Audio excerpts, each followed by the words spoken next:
at pagkakaisa ang ilan sa mga panalangin ng mga kababayan nating Muslim sa pagdiriwang nila ng Eid al-Adha o Feast of Sacrifice. Nakatutok si Mark Salazar.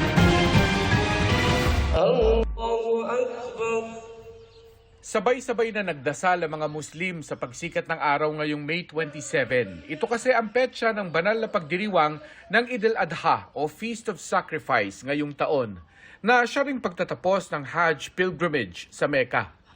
Daan-daan ang nagtipon sa munisipyo ng Buluan sa Maguindanao del Sur. Panalangin ng marami, kapayapaan at pagkakaisa sa Bangsamoro Autonomous Region in Muslim Mindanao o BARM, maging sa buong bansa at buong mundo. Sa Maguindanao del Norte, pinangunahan ng panalangin ni BARM Chief Minister Abdul Rauf Makakua. Nagdiwang din ng libo-libo sa Joaquin Enriquez Memorial Sports Complex sa Zamboanga City. Pati ang mga Muslim sa Lawag, Ilocos Norte, sa Ilagan City, Isabela,